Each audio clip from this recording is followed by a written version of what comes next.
Il ritiro non è punitivo. E questo, vabbè, è concordato con tutti. Vabbè. Poi aspetta.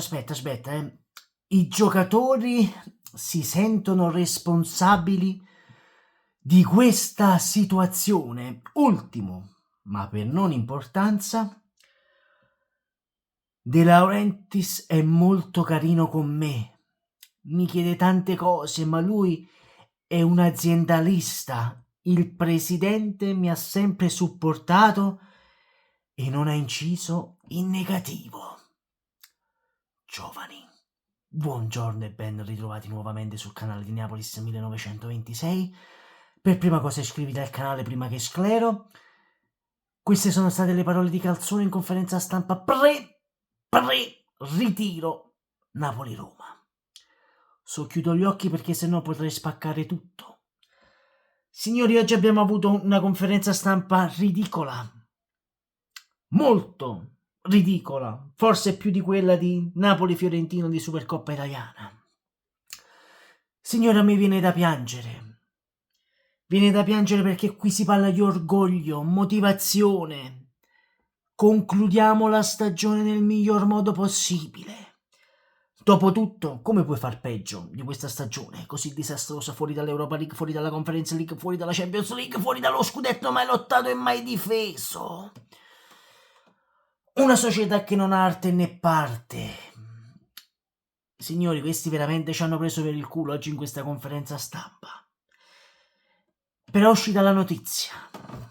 Luciano Sparletti sarà alla prima di Sarò con te, il film scudetto del Napoli. Solo questo mi rallegra la giornata, signori. Comunque, tralasciando il tutto, il quando e perché, qui si parla di orgoglio quando l'orgoglio ce l'avete calpestato.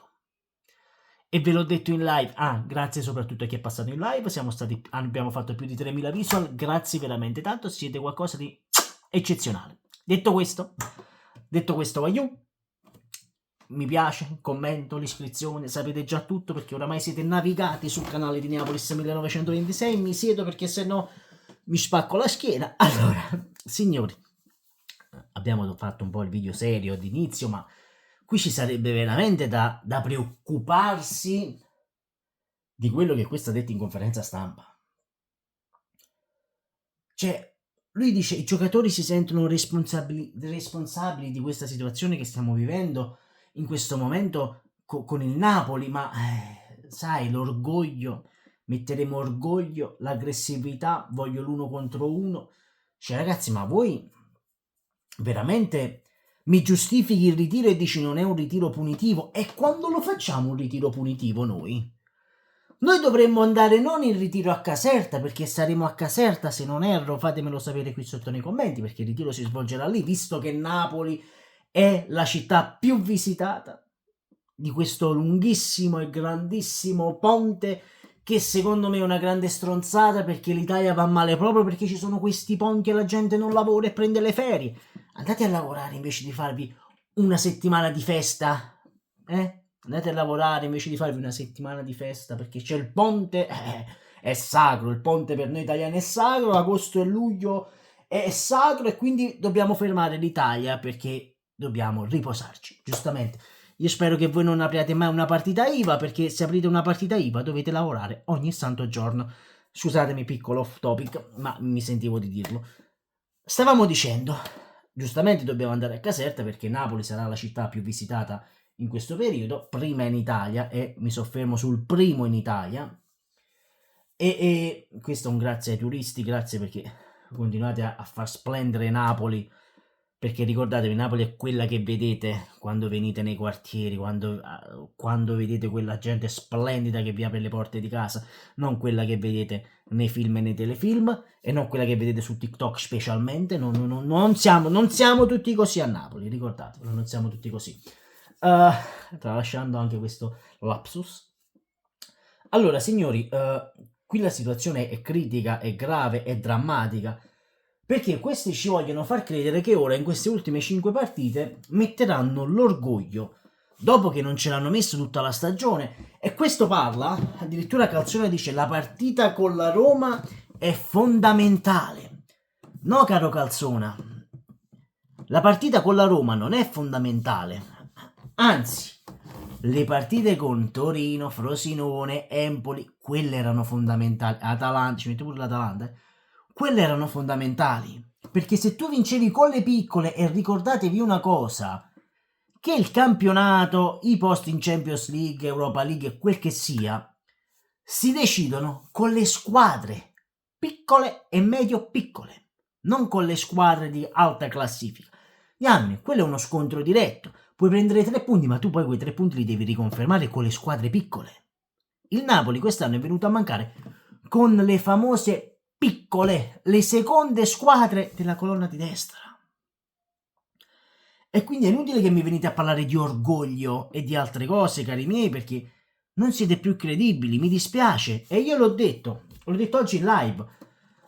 Si parla, ci dovrebbero essere 55.000 persone. E sapete qual è il male del Napoli? Che noi siamo talmente coglioni che noi, pure se perdiamo e andiamo in Serie C, come fu tantissimi anni fa, noi scendiamo lo stesso allo stadio. Perché noi senza questa maglia qui dietro non ci sappiamo stare. Voi avete, cari giocatori del Napoli, la fortuna di avere una città che vi seguirà sempre, in qualsiasi categoria. Noi chiedevamo un po' di orgoglio, ma non l'orgoglio di difendere lo scudetto e lottare per lo scudetto, ma almeno, Cristi Dio, la dignità di dire siamo i campioni d'Italia in carica e facciamo vedere che la passata stagione non è stato un caso. E invece no, perché poi si susseguono le cose. Uno dice, hai visto, l'anno scorso hanno vinto lo scudetto perché gli è andato un anno buono, ma lo rivincono fra 33 anni. E questa è la cosa sbagliata. Quando io sento Calzone che dice la responsabilità è dei giocatori, in parte anche mia e in parte anche questa, però De Laurentiis non ha colpe, De Laurentiis con me si comporta bene, è un pezzo di pane. Cioè ragazzi, ma veramente stiamo cadendo così nel ridicolo? Se dovete fare queste conferenze stampe, vi supplico, vi prego, non parlate più in conferenza stampa, vi supplico e vi chiedo vi chiedo pietà. Pietà per noi tifosi napoletani che non vediamo l'ora che questa stagione finisca, che questa maglietta qui dietro se ne vada in pensione per sempre. E addirittura sento gente che è andata a elogiare Garcia sotto la pagina di Rudy Garcia, gente che ha i milioni di iscritti su Twitter, Instagram e altri social, c'ha i milioni di iscritti, è andata a supplicare Garcia, grazie Garcia, tu avevi capito tutto. Ragazzi, Garcia con una media di punto 75 arrivava a 66 punti e doveva affrontare ancora Atalanta, Inter, Juventus e il Real Madrid. Quindi, ma quale cosa vogliamo parlare? Abbiamo fatto resuscitare l'Union Berlino con Garcia, l'Union Berlino che vi diveniva da 18 partite senza vittorie e senza pareggi. 18 partite! Ma di cosa volete parlare? Di cosa volete parlare? Io veramente a volte mi domando e dico, ma può essere mai che la gente c'ha i prosciutti sugli occhi e non apre un pochino gli occhi e vuole trovare sempre una scusa? Ragazzi, quest'anno è stato un anno orribile per noi tifosi napoletani, però quando io mi sento dire i ragazzi ci metteranno orgoglio, io è lì che mi incazzo ancora di più, perché significa che allora veramente ci avete preso per il culo. Sempre e comunque forza Napoli, dal vostro Neapolis 1926. Ciao, fatemi sapere cosa ne pensate qui sotto nei commenti. Ciao.